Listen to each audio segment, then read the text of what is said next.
governments all over the world officially deny the existence of UFOs. I was called upon to investigate a very strange event. A thick cloak of secrecy has been drawn over most encounters, especially when it appears that an unidentified craft has apparently compromised national security. Nothing in my training prepared me for what I was witnessing. But some cases have proved too big and too well documented to cover up, as in the case that's become known as Britain's Roswell. There was a bright light emanating from an object on the forest floor.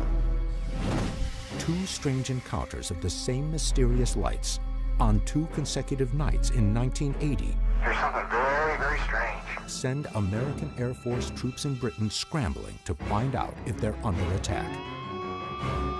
We've taken a whole new look with new witnesses. We've suddenly reopened this entire case. What made highly trained, no-nonsense military men It was my intention to go out there and just put it all to rest. believe they may have been in contact with a UFO? This is unreal. The team from UFO Magazine analyzed newly discovered evidence using the latest technology Take a waypoint! and reached some controversial new conclusions. I think it's safe to say, yeah. For the first time on television, definitive answers about whether U.S. forces actually witnessed UFO landings at Bentwaters Air Force Base in December of 1980. This is case number 80101, Military versus UFOs.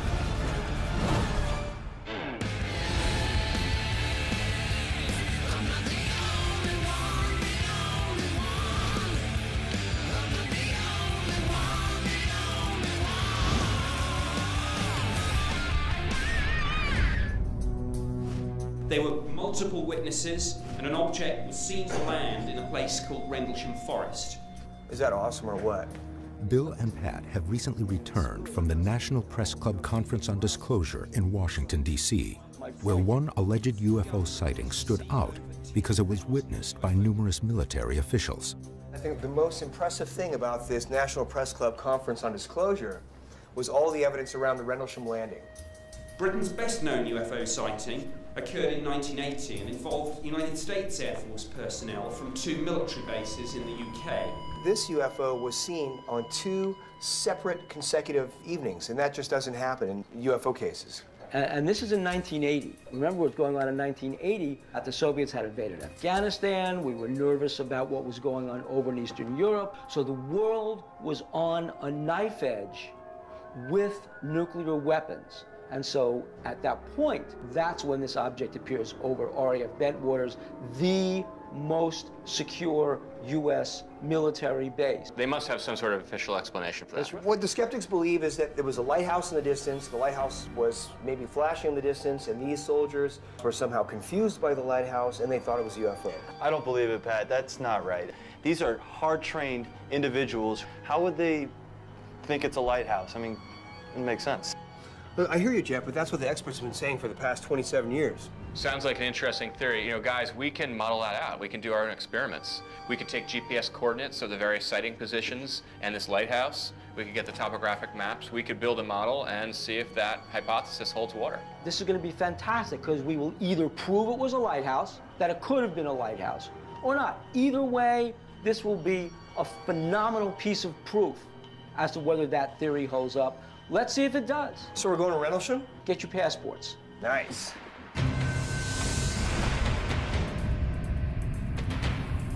The team travels to RAF Bentwaters, a U.S. Air Force base in England, located approximately 85 miles northeast of London and adjacent to Rendlesham Forest. Nick, tell us about the famous Rendlesham incident. Nick Pope joined the Ministry of Defense in 1985. Between 1991 and 1994, my job was to investigate UFO sightings for the government to see whether there was evidence of anything of any defence significance. The UK's Ministry of Defence has investigated UFO cases dating back to 1967.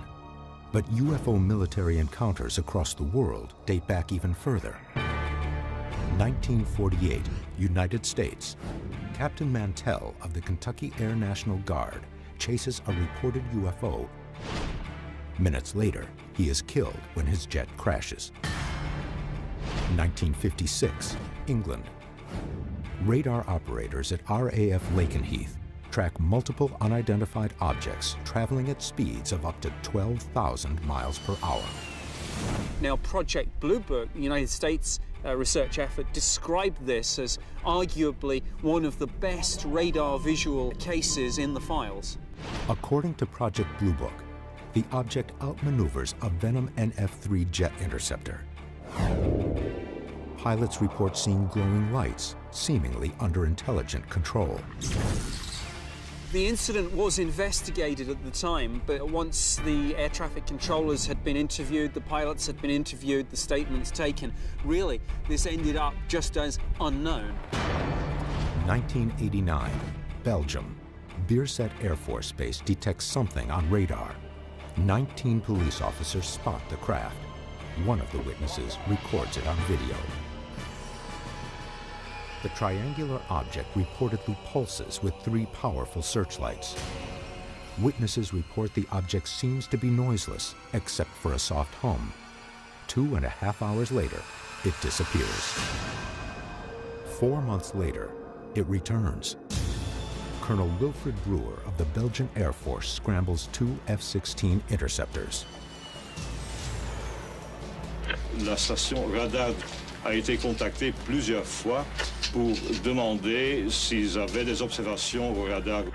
When the F-16s lock onto the craft, it moves erratically with an acceleration of 46 Gs, far more than the human body can withstand. The object disappears. If all these cases involving pilots seeing UFOs, tracking them on radar, could be viewed from end to end, I think it would make a compelling case for the reality of the UFO phenomenon. Because when you have that combination of the professional, the reliable observer, and the evidence from radar backing up that testimony, you are making a very, very compelling case. It's easy to associate UFOs with a fringe element, but once you get up to this whole military chapter of UFOs, it's a whole new ballgame. During his service with England's Ministry of Defense, Nick Pope investigated between 200 and 300 new reports of UFOs each year, making him one of the most experienced UFO investigators in the country.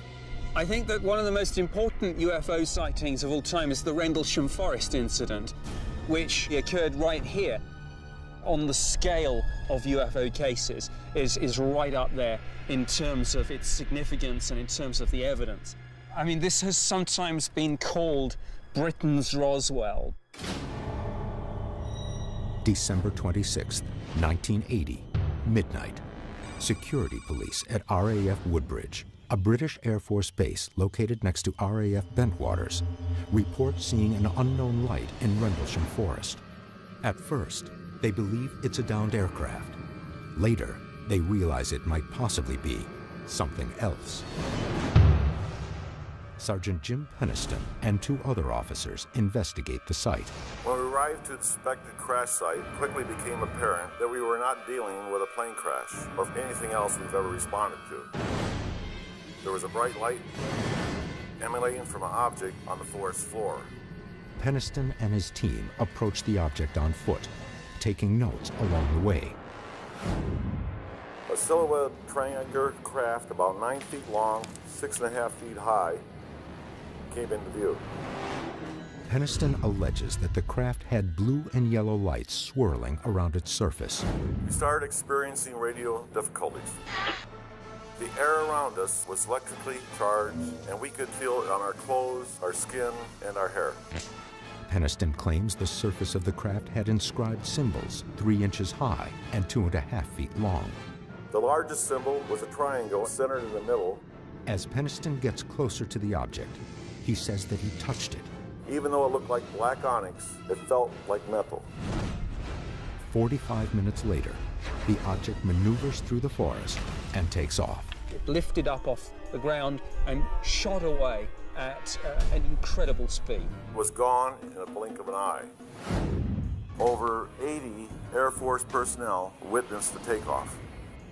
It wasn't a helicopter. There is no way that you could have gotten any conventional aircraft in there. There's no way you would have got a helicopter in there. And the other point, of course, is these are people who worked at an Air Force base, and they said this was like nothing we'd ever seen before. I feel like I've stepped into the eye of the UFO hurricane.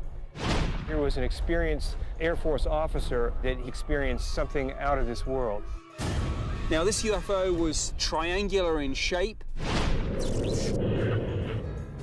It was about 9 feet wide and 6 feet high. Jim Penniston got close enough to touch the side of this thing, and he saw strange symbols on the hull. Penniston transcribed 6 symbols etched in the craft's surface. Most of the symbols are composed of straight lines and symmetrical. People have been trying to decipher that writing for years, thinking maybe it's Egyptian, maybe it's hieroglyphic, maybe it's pictographs. Clearly, there was a message there that we still haven't deciphered to this very day. Some witnesses claim that the UFO left physical evidence behind. There were indentations in the ground where this thing had landed. Okay, we're now approaching Erie within about 25, 30 feet. Hey, this is Erie. This is strange. Here, someone want to look at the spots in the ground? Bear in mind, of course, this is the middle of winter. The ground was very hard. Those indentations had to have been made by something that weighed several tons, and there were 3 of these indentations. Plaster casts were made of the indentations. When plotted, they allegedly formed an equilateral triangle. It was almost as if this craft had come down on a landing strut, so some sort of tripod-like device.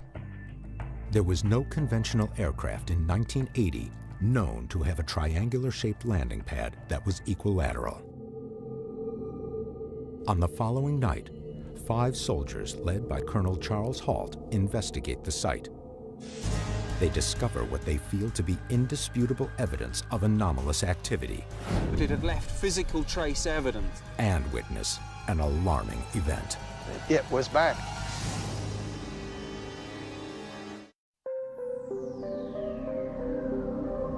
December 26, 1980, midnight. 80 U.S. Air Force personnel allegedly witness an unknown bright object land in Rendlesham Forest, England. Not just had this UFO been seen by these trained, reliable military witnesses, but it had left physical trace evidence. It had left indentations in the ground where it had come down. On the following night, a squad of soldiers surveys the area with a Geiger counter and detect abnormally high traces of radiation. What kind of readings we getting? Anything? 7 tenths there. 7 tenths right there in the center? The most significant development in terms of the evidence was that they recorded levels which peaked. Critically, they peaked in those 3 holes where the thing had come to rest.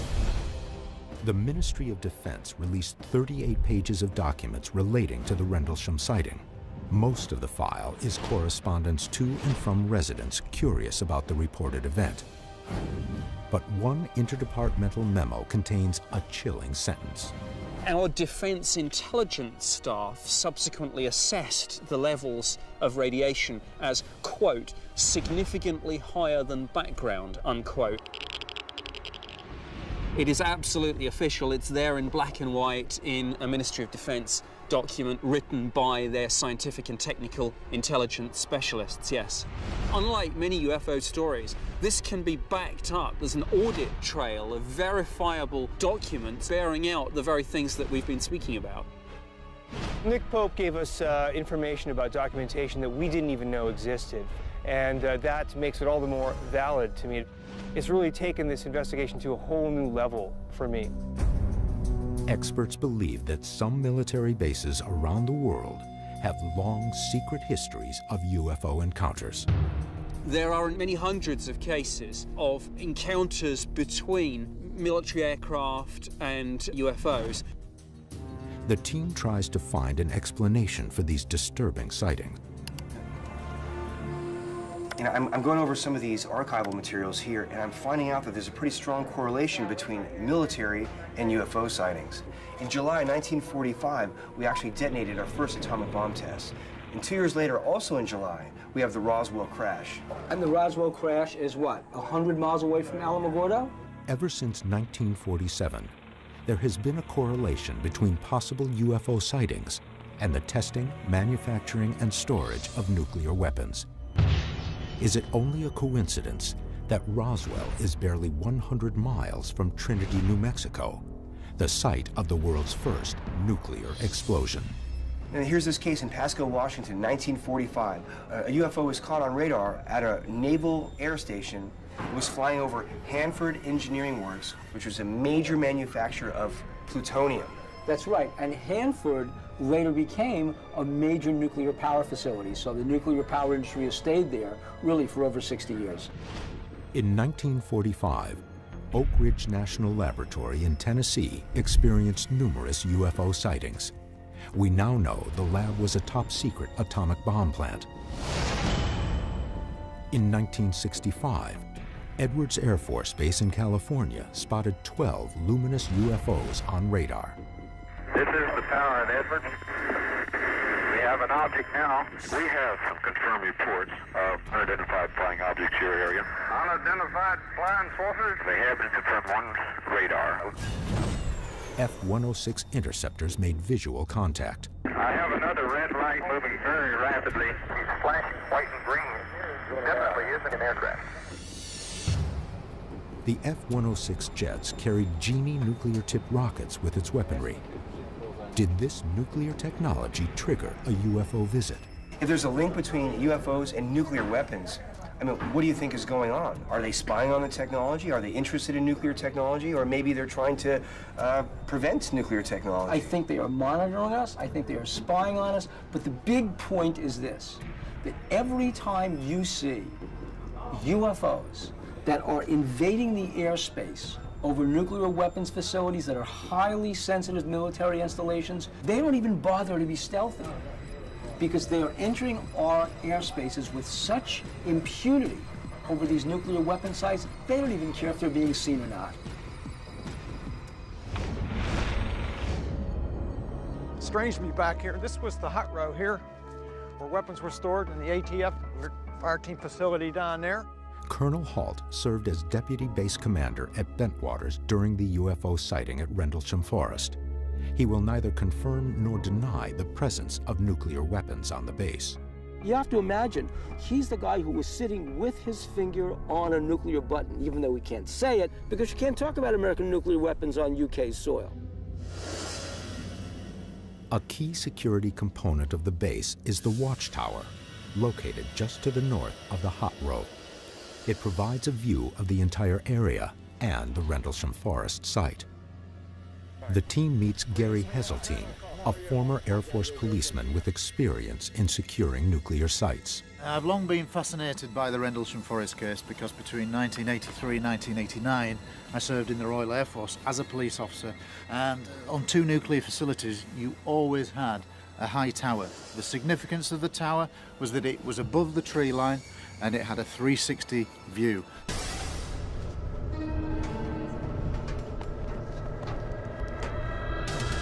Colonel, this is unbelievable. What a view. You can see everything from up here.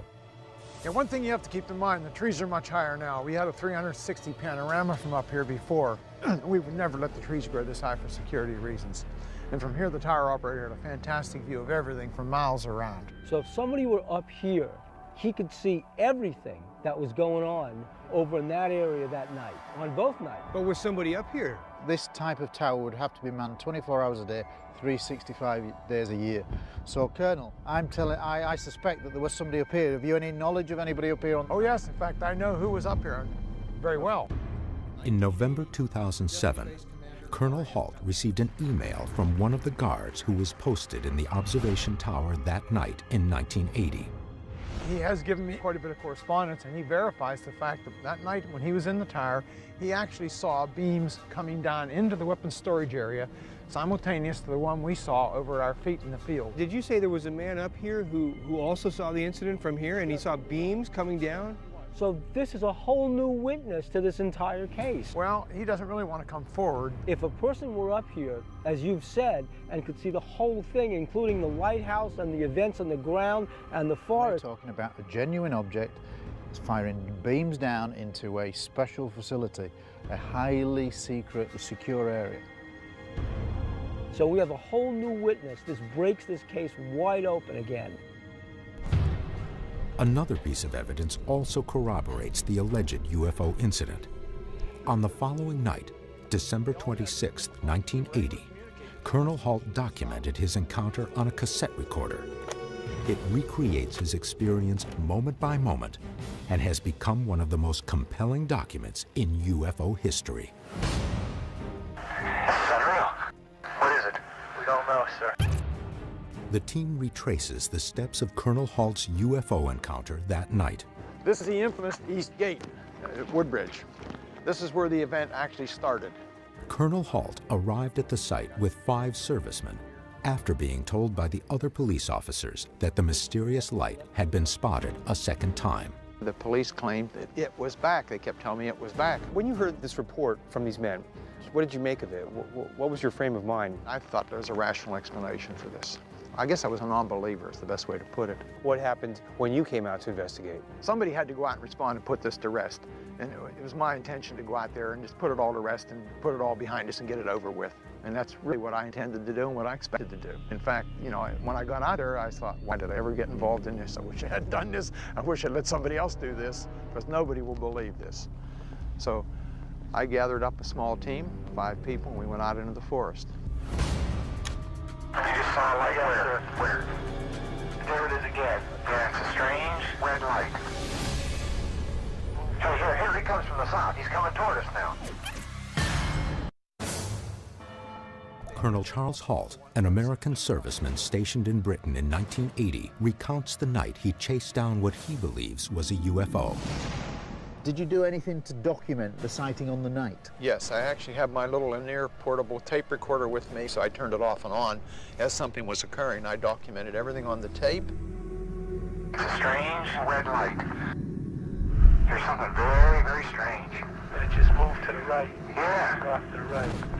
Strange. Halt claims that he led a team of soldiers from the east gate of RAF Bentwaters. They then spotted the bright object in Rendlesham Forest and reportedly chased after it, heading east. When they reached a farmhouse in a clearing, the object launched into the skies. We were moving in this direction, as was the object I saw moving through the trees. Okay, we're looking at the thing. We're probably about 200 to 300 yards away. It looks like an eye winking at you. Still moving from side to side. It sort of has a hollow center. You know, like the pupil of an eye looking at you and winking. And the flash is so bright that it almost burns your eye. Halt reports that the light moved past a creek into a nearby field. We just crossed the creek. We see strange strobe-like flashes to the rather sporadic, but there's definitely something, some kind of phenomenon. We come out of the forest up here about another 100 yards, chasing the object. And the object came out in the middle of this field. The field contained a farmhouse, cattle, and at that time, a bright moving object. We're hearing very strange sounds out of the farmers' barnyard animals. It's very, very active, making an awful lot of noise. Here he comes from the south. He's coming toward us now. And we're looking out this way, obviously. Okay. There's the farmer's house. Yeah. The object was out here in the field, over here. Right. The lighthouse is over there, about 30 degrees.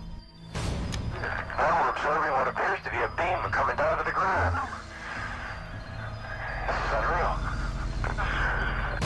So once you got out here to the field, the object was gone?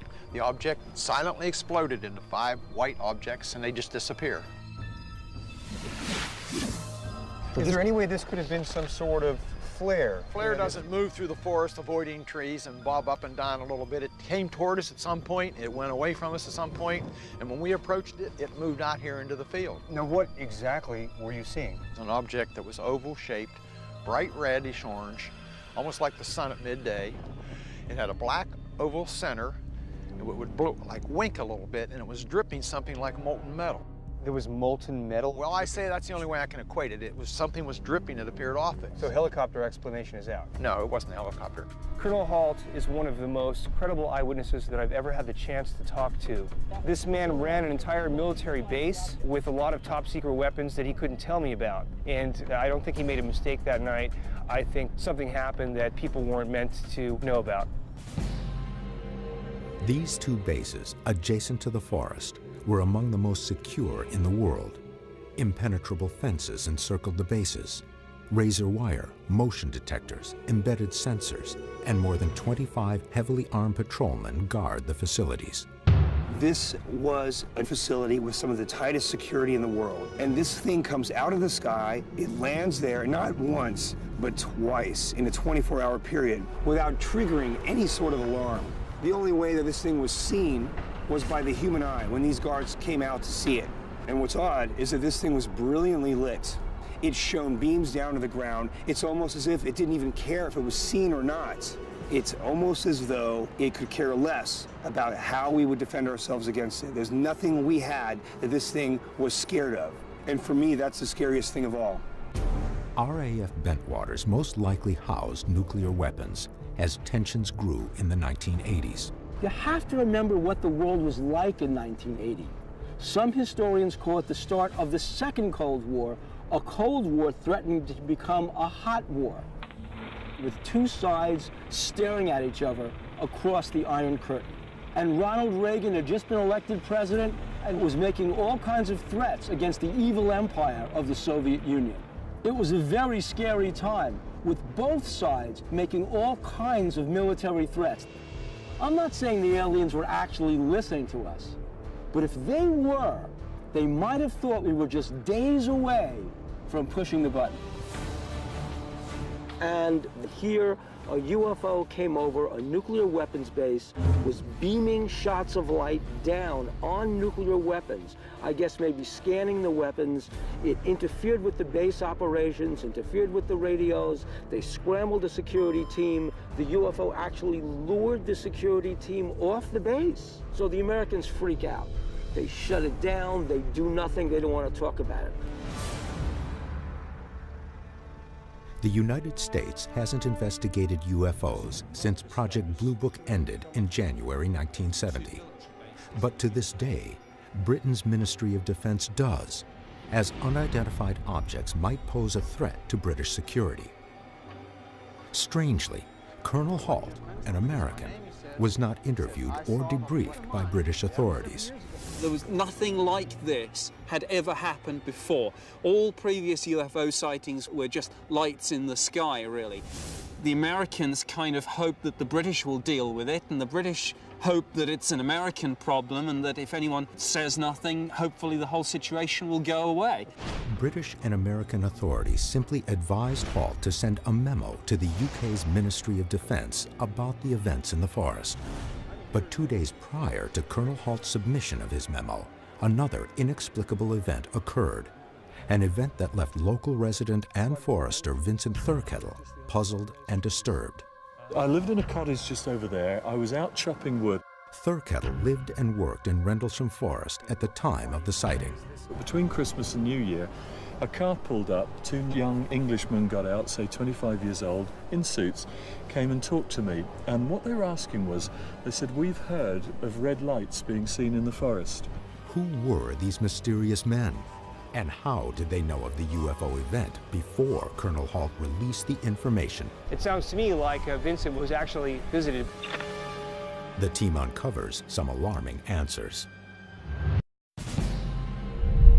A few days after the UFO incident, two strange men interrogated the residents of Rendlesham Forest in Britain. No one knows who they were or what they wanted. A car pulled up, two young Englishmen got out, say 25 years old, in suits, came and talked to me. And what they were asking was, they said, "We've heard of red lights being seen in the forest. And were you out last night?" I said, "No." They said, "Did you see anything? Do you know anyone?" And I said, "No." And then they just closed the conversation down and went. What's really exciting is this new information about Vincent Thurkettle being visited by some kind of men in black. He did mention that 2 Englishmen in black suits in a black car visited him. It almost sounds like a cliche, but it sounds to me like Vincent was actually visited by the men in black. UFO researchers recognize Thurkettle's encounter as a classic Men in Black scenario. Frequently, after a UFO sighting, witnesses are reportedly visited by 2 men who question them about what they saw. 2 young British guys interviewed me, and I later found out they interviewed everyone in the area to check if we were out that night and if we'd seen anything. Who do you think they were? Were they journalists? Were they Well, if they were journalists, they never published. And what's fascinating about that is Colonel Hart hadn't even written his letter. The letter that blew everything up and supposedly informed the British about it, he hadn't written that letter. This case has been investigated for decades, right? And this is the first time I've heard anything about this Men in Black. This is a huge piece of the puzzle we're talking about here, so I need to go talk to Colonel Halt about this. I have a feeling he might be able to tell us a little bit more about it. Vincent told me that he was visited by 2 young men in black suits who questioned him about the incident. But the thing is, how would they know about it, as your memo hadn't been released yet? I don't know who they were. It was done discreetly, I know that. I do know that the airmen involved were questioned under very mysterious circumstances by people that they didn't recognize, and some of them were British. It's a really big deal. As a Department of Forestry employee, Vincent Thurkettle is an expert on the Rendlesham Forest area and feels that Halt's sighting of a UFO was no sighting at all. This guy knows that forest, and he's trying to tell me that he really didn't find anything unusual in the area where the UFO supposedly landed. His argument is convincing that maybe it was the lighthouse. 6 miles away from the reported UFO landing site sits Orford Ness Lighthouse.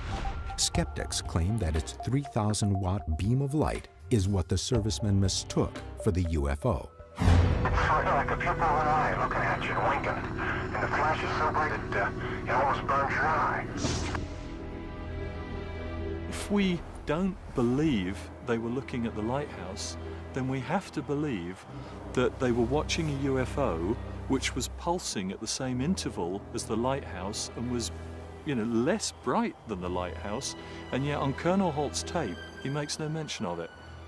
Now, Vincent also said that the duration of the strobe on the lighthouse was every 5 seconds, and it seemed to coincide with you making entries on your tape recorder every 5 seconds. Is that a coincidence? Let me show you something. I have the tape recorder here with me. It's a small linear. The tapes are 20 minutes in duration, so there's no way I could have kept the tape running the whole time.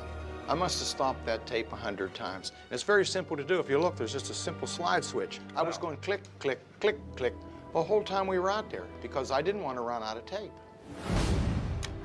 Well, there it is. Hey, I see it too. What is it?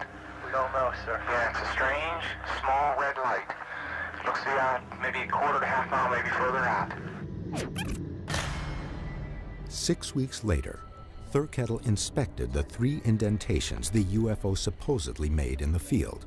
So I'm going through the woods now, Hart's going, really excited, and then we got to an area where there was a ring of sticks over a glade in the sort of bracken, this brown dead stuff around us, and he said, this is it.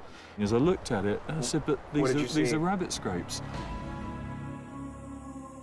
Now, Vincent also had something to say about the indentations in the ground. He's of the opinion that they were rabbit scrapings. Keep in mind, a day or 2 after the incident, someone in the security police squadron, I'm sure, went out there and created at least 1, if not 2 false sites, and they put a lot of sticks in the ground around it. Why would someone do that? To mislead people, perhaps? I don't know. So maybe Vincent was looking at the wrong site. I don't know what he looked at, but he said it was 6 weeks later when he went out. Why would someone like Vincent, basically someone who wasn't there, get so much credence for his theories? You know, it's not uncommon for black programs, as I like to call them, to use disinformation as a very efficient tool and a very good way to discredit a story. Just days before any reports went to the U.S. Air Force about the event at Bentwaters, British intelligence agents show up and start interviewing people. What were they doing? The British must have known, at some level of the government, what was going on and what they had to do to cover this up. At first I thought, okay, maybe it could have been a lighthouse, but I'm really starting to believe that Colonel Halt did have a huge experience. Conflicting testimony from highly credible witnesses have kept the debate about the lighthouse theory alive for more than 27 years. But can the testimony stand up to the scrutiny of scientific proof? I'm looking forward to getting more detail of where his position was, the position of this UFO, where it landed, and the position and orientation of the farmhouse. The most widely accepted explanation is that the lighthouse emitted a beam of light that reflected off the farmhouse and created the mysterious light the soldiers saw. The team decides to test this theory. Well, I thought what we want to do is get the best coordinates we can. I know it's been 27 years, but we'll just do the best we can. So Jeff and I will stay out here with the GPS, and if you two can go back to the site where you thought you were that night, and then adjust our positions based on your sight lines from that location. Using the GPS coordinates of the main landmarks, the team will construct a 3D model of the event. Now, is this kind of where they were? Actually, a little more to the right. Ted, a little bit this way. Further forward. Okay. That's good. As best I can determine. Make a waypoint. Ted marks the GPS coordinates of where Colonel Halt said the UFO landed. That's good. Colonel Halt points out the location of the lighthouse. Right, there's a notch in the far tree line over there. It was about 30 degrees from where I saw the object to where the lighthouse was. That was my recollection. Okay, so if Jeff is the light source, is that good? Yeah. Take a waypoint. Okay, Ted, come on back here. We'll plug the GPS into the camera and we'll shoot from this waypoint. Was the object witnessed by more than 80 Air Force servicemen and the deputy base commander merely a beam of light, a UFO, or something else entirely? Is it possible that the beam from that light was what the troops in the forest saw? Science may hold the answer. And a new expert witness, never before interviewed, speaks out. The lighthouse is actually...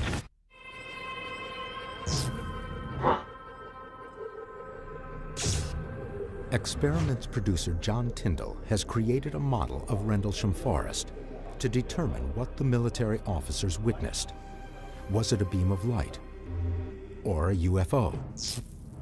Well, remember we were in Rendlesham Forest in England. We took GPS coordinates and photographs as well. This was the view from where Colonel Halt was standing that night.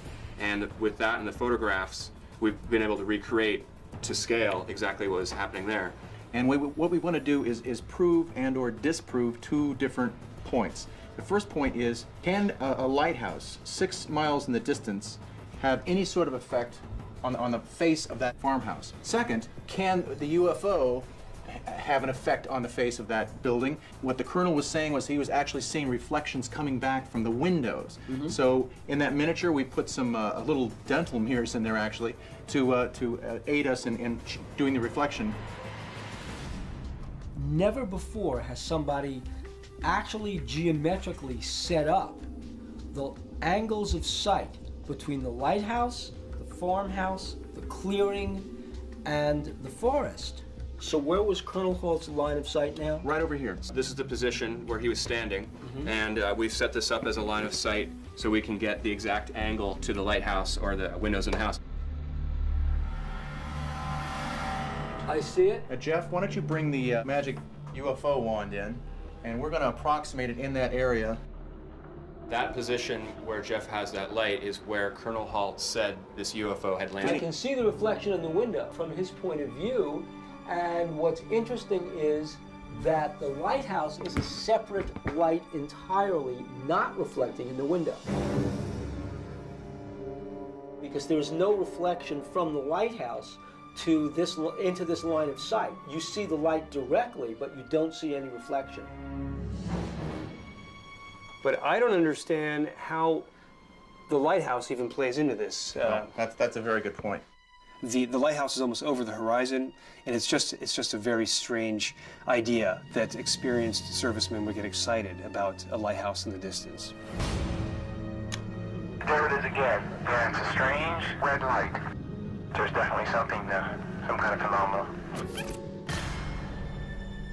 The second experiment was, where must there have been a light source in order to create a reflection off the windows of the house and into Colonel Halt's eyes? I'm seeing a reflection on the window from the object that's supposed to be the UFO. So a bright light reflecting off the UFO from that position would definitely make the house look that it was on fire, as if it were on fire. Right, that's what behind the window. It's sort of like a pupil of an eye looking at you and winking. And the flash is so bright it almost burns your eye. I think it's safe to say that if there was a very bright light in the position that Colonel Halt observed there to be, the angle of reflection off of the house is just about optimal off those windows to get the brightest reflection back to the observation. I think basically we've just closed the door about Orford Ness being the source of the light that Charles Halt saw that night, whether it's a UFO, whether it's not a UFO, who knows what it is.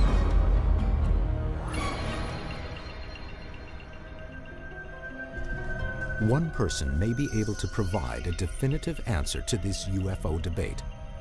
Keith Seaman is the keeper of the Orford Ness Lighthouse. Is it possible that the beam from that light was what the troops in the forest saw that night on December 26, 1980? If we look at the lighthouse behind us, we can see that it's got a big piece of metal behind it, pointing in the direction of Rendlesham, which is over there. Now, albeit that the intensity of the light was greater then, in 1980, than it is now, the light still wouldn't have shone actually directly through the trees.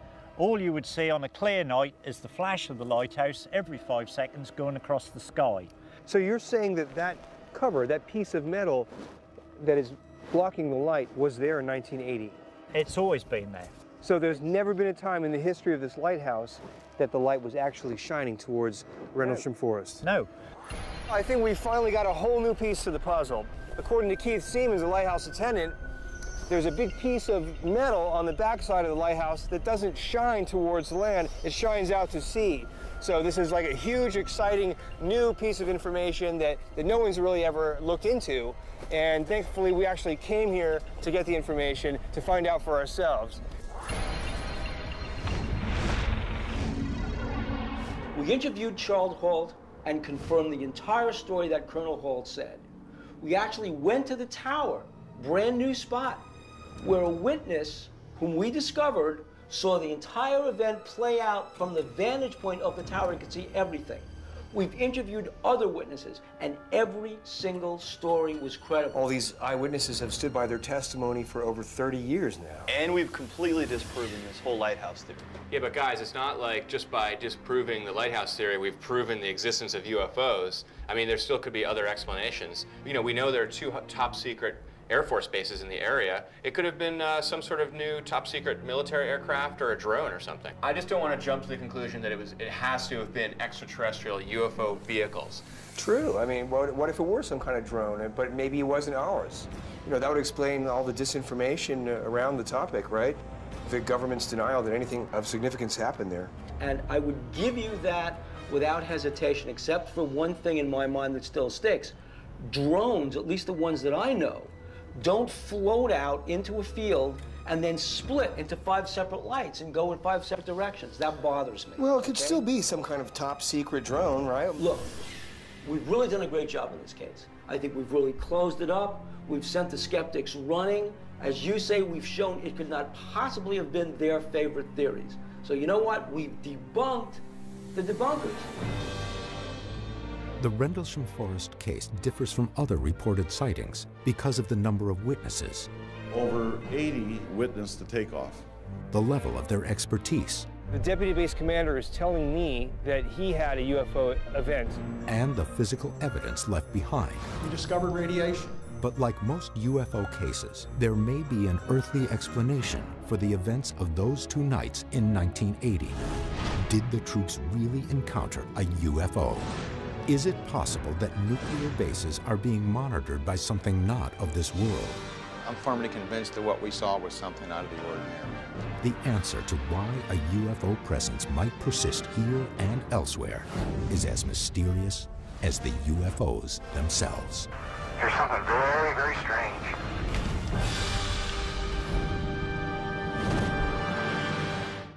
What the skeptics believe is that there was a lighthouse in the distance, the lighthouse was maybe flashing in the distance, and these soldiers were somehow confused by the lighthouse and they thought it was a UFO. I don't believe it, Pat. That's not right. These are hard-trained individuals. How would they think it's a lighthouse? I mean, it doesn't make sense. Look, I hear you, Jeff, but that's what the experts have been saying for the past 27 years. Sounds like an interesting theory. You know, guys, we can model that out. We can do our own experiments. We could take GPS coordinates of the various sighting positions and this lighthouse. We could get the topographic maps. We could build a model and see if that hypothesis holds water. This is going to be fantastic because we will either prove it was a lighthouse, that it could have been a lighthouse, or not. Either way, this will be a phenomenal piece of proof as to whether that theory holds up. Let's see if it does. So we're going to Rendlesham? Get your passports. Nice.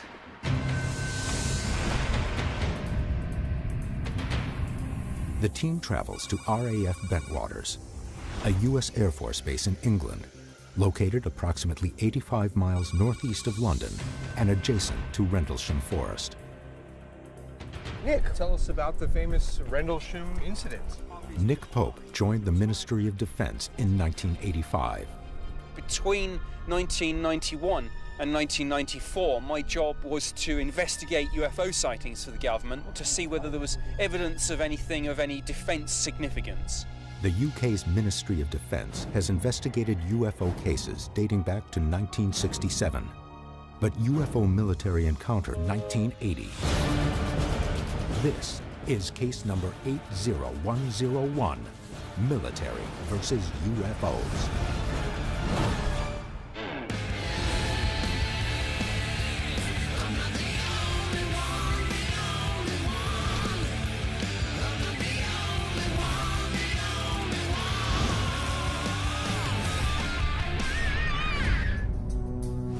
There were multiple witnesses, and an object was seen to land in a place called Rendlesham Forest. Is that awesome or what? Bill and Pat have recently returned from the National Press Club Conference on Disclosure in Washington, D.C., where one alleged UFO sighting stood out because it was witnessed by numerous military officials. I think the most impressive thing about this National Press Club Conference on Disclosure was all the evidence around the Rendlesham landing. Britain's best-known UFO sighting occurred in 1980 and involved United States Air Force personnel from 2 military bases in the UK. This UFO was seen on 2 separate consecutive evenings, and that just doesn't happen in UFO cases. And this is in 1980. Remember what's going on in 1980? The Soviets had invaded Afghanistan. We were nervous about what was going on over in Eastern Europe. So the world was on a knife edge with nuclear weapons. And so at that point, that's when this object appears over RAF Bentwaters, the most secure U.S. military base. They must have some sort of official explanation for that. It returns. Colonel Wilfred Brewer of the Belgian Air Force scrambles 2 F-16 interceptors. La station radar a été contactée plusieurs fois pour demander s'ils avaient des observations au radar. When the F-16s lock onto the craft, it moves erratically with an acceleration of 46 Gs, far more than the human body can withstand. The object disappears. If all these cases involving pilots seeing UFOs, tracking them on radar, could be viewed from end to end, I think it would make a compelling case for the reality of the UFO phenomenon. Because when you have that combination of the professional, the reliable observer, and the evidence from radar backing up that testimony, you are making a very, very compelling case. It's easy to associate UFOs with a fringe element, but once you get up to this whole military chapter of UFOs, it's a whole new ballgame. During his service with England's Ministry of Defense, Nick Pope investigated between 200 and 300 new reports of UFOs each year, making him one of the most experienced UFO investigators in the country. I think that one of the most important UFO sightings of all time is the Rendlesham Forest incident, which occurred right here. On the scale of UFO cases is right up there in terms of it. Governments all over the world officially deny the existence of UFOs. I was called upon to investigate a very strange event. A thick cloak of secrecy has been drawn over most encounters, especially when it appears that an unidentified craft has apparently compromised national security. Nothing in my training prepared me for what I was witnessing. But some cases have proved too big and too well documented to cover up, as in the case that's become known as Britain's Roswell. There was a bright light emanating from an object on the forest floor. Two strange encounters of the same mysterious lights on 2 consecutive nights in 1980 There's something very, very strange. send American Air Force troops in Britain scrambling to find out if they're under attack. We've taken a whole new look with new witnesses. We've suddenly reopened this entire case. What made highly trained, no-nonsense military men It was my intention to go out there and just put it all to rest. believe they may have been in contact with a UFO? This is unreal. The team from UFO Magazine analyzed newly discovered evidence using the latest technology Take a waypoint! and reached some controversial new conclusions. I think it's safe to say, yeah.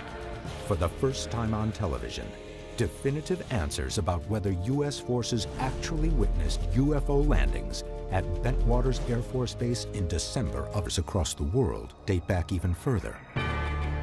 1948, United States. Captain Mantell of the Kentucky Air National Guard chases a reported UFO. Minutes later, he is killed when his jet crashes. 1956, England. Radar operators at RAF Lakenheath track multiple unidentified objects traveling at speeds of up to 12,000 miles per hour. Now, Project Blue Book, the United States research effort, described this as arguably one of the best radar visual cases in the files. According to Project Blue Book, the object outmaneuvers a Venom NF-3 jet interceptor. Pilots report seeing glowing lights, seemingly under intelligent control. The incident was investigated at the time, but once the air traffic controllers had been interviewed, the pilots had been interviewed, the statements taken, really, this ended up just as unknown. 1989, Belgium. Bierset Air Force Base detects something on radar. 19 police officers spot the craft.